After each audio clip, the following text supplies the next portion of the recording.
So pretty much what I'm doing right now is I'm getting the clay and I'm going to be cutting it.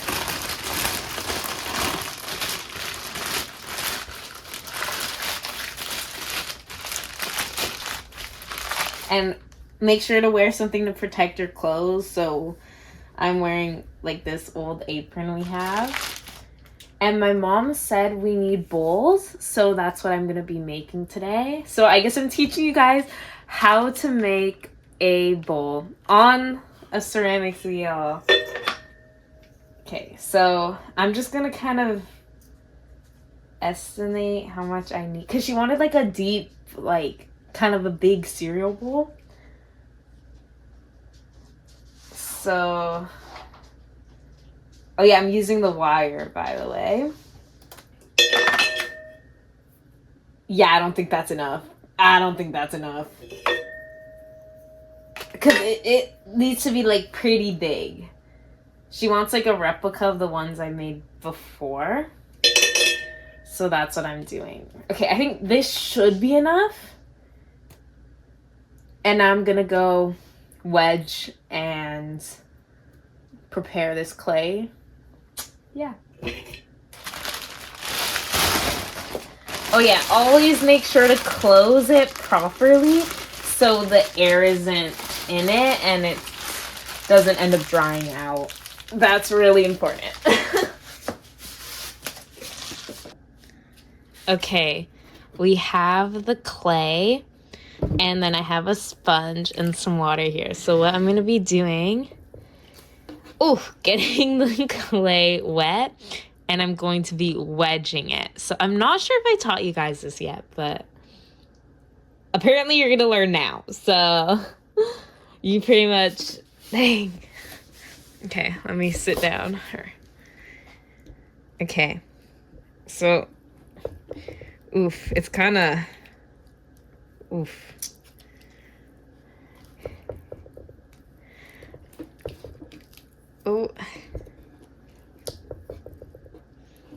it's really slippery, like really slippery. Usually you do this on like, what is it? Like a canvas, so it's not as slippery. Then, so this is me wedging it. So I'm pretty much trying to turn it into a cone shape.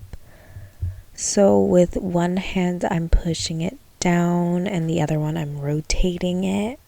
I think if you want a more specific video, let me know, because this one I kind of just sped through it because it was so slippery. The surface was so hard to get the clay on properly. Anyways, I cleaned it up and everything, and then it was way easier to wedge when it wasn't super duper wet. And from there I just kept wedging it for about like, I say 3 to 5 minutes, because you really want to make sure that all the air bubbles are not in the clay, because when it fires it could like burst, or when you're working on it on the wheel it might just create unnecessary bumps.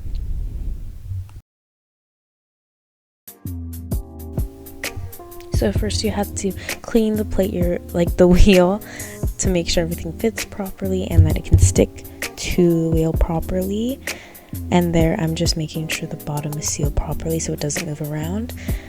Then I am trying to center the clay before I start. So I'm taking off the bottom, making sure that it's aligned on every side.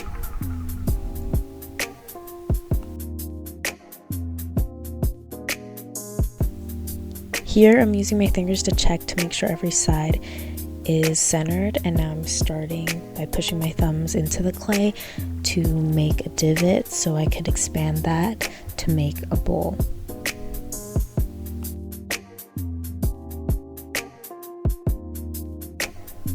Here I'm just trying to expand the bowl so it's the size that I want it to, and then I'm also coloring it back in to make it taller, and then I'm getting rid of the excess at the bottom because the buildup doesn't help when working with the bowl. So right now I'm just bringing it out and then making sure that it's even, and then pulling the clay from the bottom to the top so every side is even. Also, I'm taking out the water because there can be a lot of water that's in there, and I don't need like a lot. Need enough that it's like slippery and I can work with it, but not like so much that it's making the bowl, like morphing the bowl.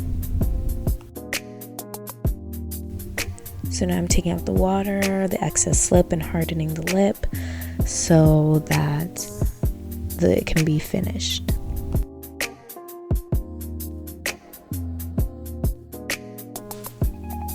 Then here I'm using the wire from the other video and cutting it off the plate so I can transfer it onto another surface so it can dry fully.